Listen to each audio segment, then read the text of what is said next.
یہ انسانوں کا وجود، یہ انسانی سلسلہ کس رشتے سے آیا؟ جواب ہوگا ماں کا نکاح باپ سے ہوا تو ہم پیدا ہوئے، ہماری دادی کا نکاح دادا سے ہوا تو ہمارے والد آئے۔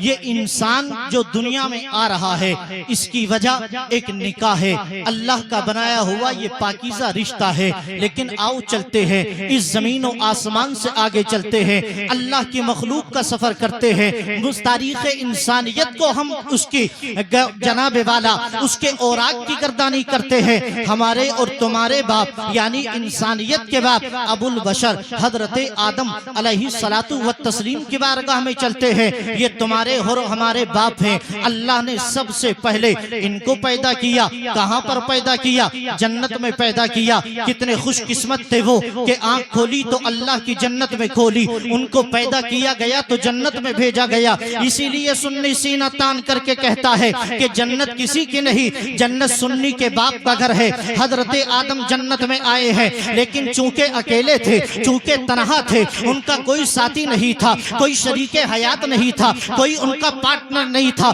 ان کا کوئی شب و روز میں ساتھ دینے والا نہیں تھا۔ تنہائی ستانے لگی، اکیلا پن بے چین کرنے لگا، ان کو جناب والا تنہائی نے بے قرار و بے چین کیا۔ رب کی بارگاہ میں کچھ دعائیں کرنے لگے، اللہ نے ان پر نیند طاری کر دی، آنکھ لگ گئی۔ اسی درمیان اللہ نے انسان کی ایک پسلی سے ایک عورت کو پیدا کر دیا۔ اب یہ اللہ کی مخلوق میں تمہاری اور ہماری امی پیدا ہو گئی۔ پہلی عورت ہے حوا، پہلے آدمی ہے آدم۔ حضرت آدم علیہ السلام کی آنکھ کھلی تو کیا دیکھا؟ جب آنکھ بند کی تھی تو جنت میں اکیلے تھے، لیکن آنکھ کھولی تو برابر میں ایک عورت ہے، مرد کی فطرت ہے عورت کو دیکھ کر کے اس کی جانب مائل ہونا۔ حضرت آدم نے جب عورت کو دیکھا اپنے ہاتھ کو آگے بڑھایا تاکہ تسکین حاصل کرے، تاکہ وظیفہ زوجیت کا ارتکاب کرے، حضرت حوا کو ٹچ کرے، حضرت حوا کو مس کرے۔ جیسے ہی ہاتھ آگے بڑھایا رب کی جانب سے آواز آئی، آدم ابھی ان کو ٹچ نہ کرنا، ابھی ان کو مس نہ کرنا،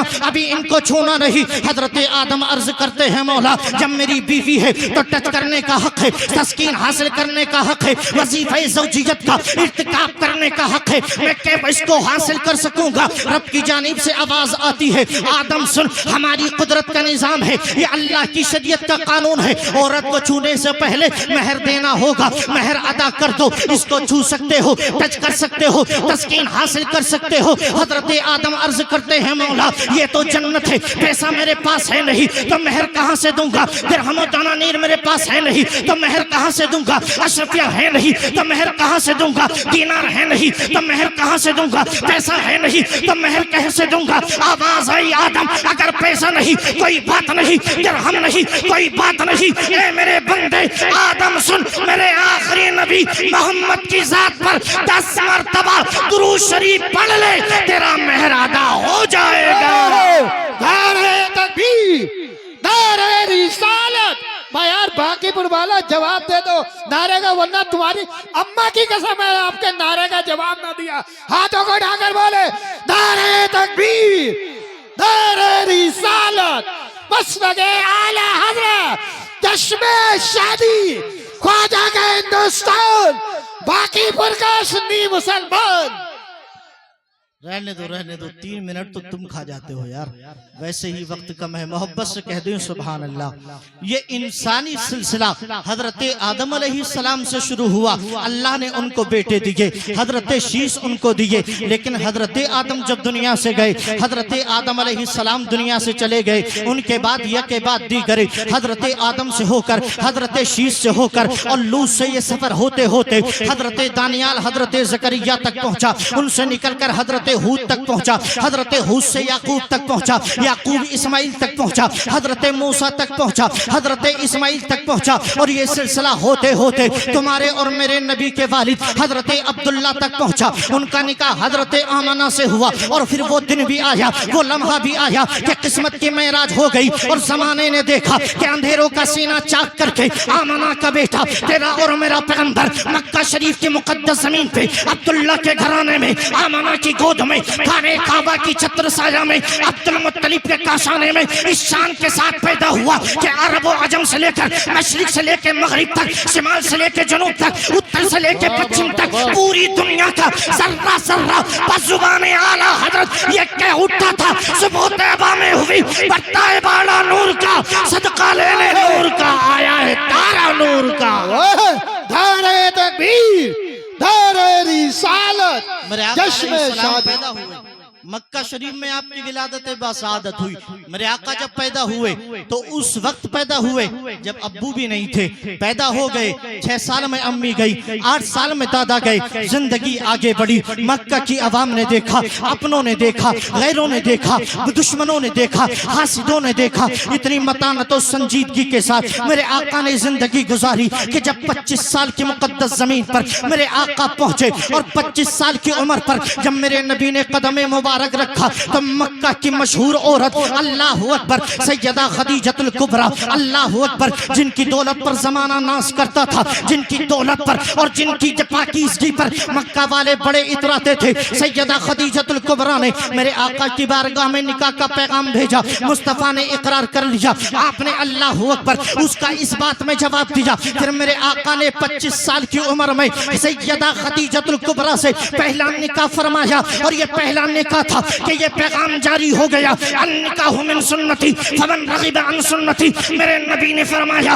او لوگوں سن لو، نکاح کرنا تمہارے نبی کی سنت ہے۔ اور علماء فرماتے ہیں، امام اعظم فرماتے ہیں، او لوگوں سن لو، ہمارے نزدیک نکاح کرنا اللہ کی نفلی عبادت کرنے سے بہتر ہے۔ نعرہ تکبیر، نعرہ رسالت، جشن شادی، زندہ باد، زندہ باد۔ نکاح کرنا، شادی کرنا ہمارے نزدیک نفلی عبادت سے بہتر ہے، نفلی عبادت سے بہتر ہے نکاح کرنا۔ اور میرے آقا نے فرمایا، لوگوں سنو، شادی کرو، اللہ تمہیں مالدار فرما دے گا، اللہ تمہیں امیر کر دے گا۔ یہ شادی کی برکتیں ہیں، لیکن شادی کے طریقے سے ہونی چاہیے۔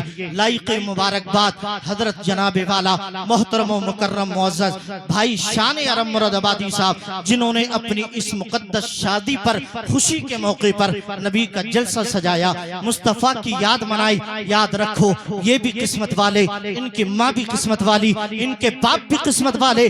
میں چونکہ وقت زیادہ ہو رہا ہے، لیکن یہ بات بتانا ضروری سمجھتا ہوں اور اس جملے پر اپنے علماء کی توجہ چاہتا ہوں، اور بھائی شان ارم مراد آبادی کی توجہ چاہتا ہوں، ان کے بھائیوں کی توجہ چاہتا ہوں۔ ہم نے کتابوں میں ایک واقعہ پڑھا تھا کہ اللہ کے ایک پیغمبر ایک راستے سے گزر رہے تھے، راستے میں قبرستان پڑا تو کیا دیکھا، قبر پر عذاب اتر رہا ہے، اللہ کا قہر نازل ہو رہا ہے۔ وہ آگے بڑھ گئے، کچھ دیر کے بعد واپس پلٹے تو کیا دیکھا، جس قبر پر عذاب ہو رہا تھا اس پہ اللہ کی رحمت برس رہی ہے، خدا کی رحمت کا نزول ہو رہا ہے۔ حیرت زدہ ہو گئے، اپنے ہاتھوں کو اٹھایا، رب کی بارگاہ میں دعا کی، مولا جب ادھر سے ادھر گیا تھا تو عذاب اتر رہا تھا، تیرا قہر نازل ہو رہا تھا، اور جیسے ہی پلٹا ہوں تیرا عذاب بند ہو گیا، تیری رحمت برسنے لگی، قبر کو بقائی نور بنا دیا، تا حد نظر کشادہ کر دیا، اس کو جنت کا ٹکڑا بنا دیا۔ تو آواز آتی ہے، میرے بندے سن، جب یہ دنیا سے آیا تھا تو اس نے اپنے گھر میں ایک چھوٹا سا بچہ چھوڑا تھا، اور جب وہ بچہ ہوشیار ہوا اور بستی کی مسجد میں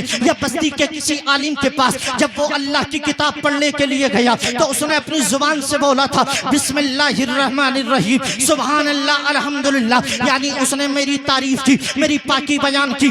جب اس نے زمین پہ بیٹھ کر کے میری پاکی بیان کی تو میں نے میری غیرت کو یہ گوارا نہ ہوا کہ اس کا بیٹا زمین پہ رہ کر کے مجھے پاک کہے، مجھے رحمان کہے، مجھے رحیم کہے، اور میں اس کے باپ پر اپنا قہر اتاروں۔ مجھے بتاؤ، یہ شان ارم مراد آبادی یہ کس کی امت ہے؟ حضرت آدم کی نہیں، حضرت شیش و لوط کی نہیں، زکریا و ہود کی نہیں، یہ اس پیغمبر کی امت میں پیدا ہوا جو نبی ہر نبی سے بہتر، جو رسول ہر رسول سے بہتر۔ اگر لفظ مفردات کا استعمال کر لوں تو بے جانا ہوگا، وہ میرا نبی جو آدم سے بہتر میرا نبی، لوط سے بہتر میرا نبی، شیش سے بہتر میرا نبی، ہود سے بہتر میرا نبی، یعنی کہ آدم صفی اللہ، موسیٰ کلیم اللہ، نون مجیح اللہ، ابراہیم خلیل اللہ، اللہ کے ہر نبی سے بہتر میرا نبی۔ بریلی کا امام بولا، سب سے اعلیٰ بولا ہمارا نبی، سب سے بولا ہمارا نبی۔ کون دیتا ہے؟ دینے کو منہ چاہیے، دینے والا سچا ہمارا نبی۔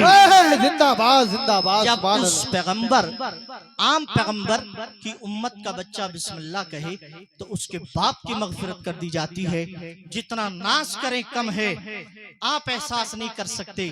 جلسہ یہاں ہو رہا ہے، لیکن قبر پر رحمت قبرستان میں نازل ہو رہی ہے، اس لیے کہ رب کا قرآن بھی کہتا ہے رب ارحمہما کما ربیانی صغیرا۔ ایک عالم کی شان یہ ہوتی ہے ایک بچہ سے بسم اللہ کہتے تو باپ کی مغفرت ہو جاتی ہے، اس عالم کا کیا، اس شاعر کا کیا، اس خطیب کا کیا، اس مفتی کا کیا، اس حافظ کا کیا جو ایک مرتبہ نہیں بلکہ جب جب نماز پڑھتا ہے، جب جب اللہ کی عبادت کرتا ہے، دعائیں کرتا ہے مولا میرے باپ پر ایسا رحم کر کما ربیانی صغیرا، جیسا کہ انہوں نے مجھ پر بچپنے میں رحم کیا تھا، میری پرورش کی تھی، مجھ سے محبت کی تھی، مجھ سے پیار کیا تھا۔ میری محبت کہتی ہے، یہ قرآن کہتا ہے، نبی کی شریعت پر یہ وجدان ہے کہ جلسہ یہاں پر ہوگی، اللہ درجات ان کے والد کے قبر میں بلند فرما دے گا، اللہ ان کے درجات میں بلندی عطا فرمائے۔ استغفر اللہ ربی من کل ذنب و اتوب الیہ وما علینا الا البلاغ۔ السلام